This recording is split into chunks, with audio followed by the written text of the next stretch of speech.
Mbak Putri, Profik bilang kita tidak usah negosiasi sia-sia, kita seperti didikte oleh Amerika Serikat. Bagaimana sikap dari Indonesia sebenarnya? Ya, kita di Komisi 11 waktu itu udah sempat rapat sama Menteri Keuangan, sama Bank Indonesia, OJK juga, supaya kita bisa hati-hati dan cermat gitu dalam menghadapi kebijakannya pemerintah Amerika Serikat, dalam hal ini presidennya yang terus berubah-ubah.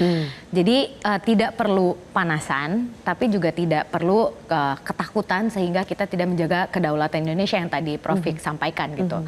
Dan dampaknya ini kan sebenarnya bukan hanya dalam industri padat karya kita, sebenarnya seperti yang tadi Apindo sampaikan, tapi lebih besar daripada itu nilai tukar kita, pasar keuangan kita juga pasti akan berdampak.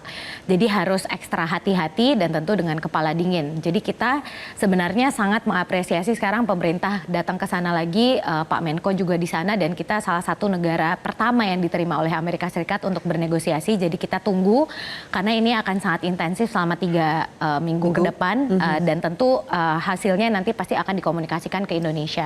Tapi tentu yang saya yakin ditunggu-tunggu oleh Apindo, teman-teman di dunia usaha juga adalah bagaimana pemerintah akan menyikapi ini sesegera mungkin gitu.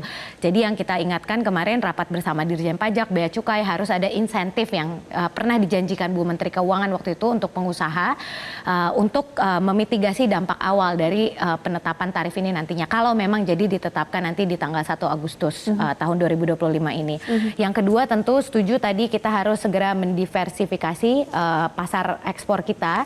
Kita punya banyak trade agreement yang sedang ongoing dengan European Union, kita juga ongoing dengan Tunisia, dengan Eurasian country. Jadi ini juga harus segera kita percepat supaya Indonesia tidak melulu bergantung pada Amerika Serikat sebagai ekspor. Sebelum itu bisa kita lakukan, negosiasi harus diutamakan. Negosiasi harus diutamakan, dan tentunya ini juga momentum sebenarnya untuk pemerintah bebenah, karena kan memang kita punya banyak hambatan dalam hal regulasi kebijakan untuk investasi. Jadi sebenarnya apa yang sempat disampaikan oleh pemerintah Amerika Serikat, kita punya banyak hambatan kebijakan, itu juga bisa menjadi momentum buat kita memperbaiki apa yang selama ini menjadi hambatan. Dan sebelum kita bisa menyelesaikan PR-PR kita itu, Mbak Putri merasa bahwa kita tidak punya pilihan selain menego tarif Trump itu? Ya.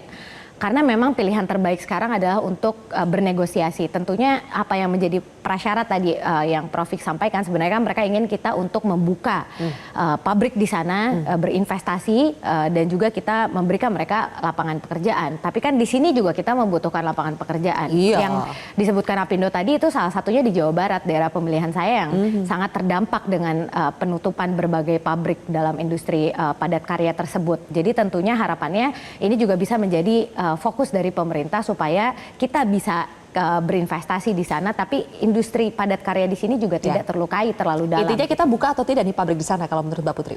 Ya, karena prosesnya masih 3 minggu, saya yakin akan sangat banyak hal-hal yang bisa dibicarakan. Tapi jadi itu akan dilihat. Kan, seperti Mas sudah katakan, itu baru 1 tahun untuk kita. Tahu nggak? Untuk rakyat Amerika Serikat, 1 Agustus 2025, 2 Agustus dia akan membayar lebih mahal daripada sebelum tanggal 1 Agustus. Akibatnya apa?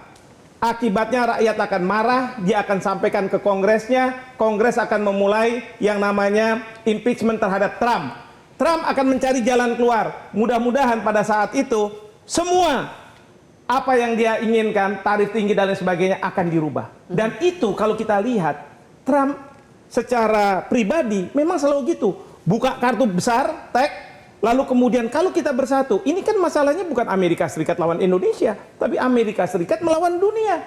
Kalau misalnya melawan dunia kita sepakat untuk kita tidak mau berubah, maka Trump lah yang akan mendapatkan banyak hal yang negatif, bukan dari kita, tapi dari rakyat Amerika Serikat, terutama sekali dari bursa. Dan ingat pada waktu Trump pertama kali mengumumkan ini, maka bursa menghajar dia. Sehingga apa? Dia melakukan postpone. Postpone, jadi ditunda selama 90 hari. Jadi kemungkinan ada gejolak sendiri di internal rakyat Amerikanya. Mbak Putri melihat itu sebagai peluang supaya kita jangan terlalu buru-buru mengambil keputusan dulu? Ya, makanya yang tadi saya sampaikan di awal, pemerintah itu harus sangat cermat dan hati-hati gitu dalam mendiskusikan ini. Harus dengan kepala dingin sehingga potensi yang masih bisa kita rangkul gitu. Kita juga punya banyak potensi di critical mineral. Kemarin sudah sempat disampaikan ada nikel, ada kobalt, ada tembaga yang bisa kita negosiasikan dengan Amerika. Mereka pun butuh untuk pengembangan EV dan lain-lainnya. Jadi kita pun punya banyak hal yang bisa kita jadikan bargaining gitu untuk mereka. Kita sehingga punya daya tawar itu ya? kita punya daya tawar yang Oke. sangat besar, sehingga ya harus dengan kepala dingin supaya kedaulatan kita yang diinginkan Prof dan seluruh rakyat Indonesia itu tetap terjaga. Jelajahi cara baru mendapatkan informasi. Download Metro TV Extend sekarang.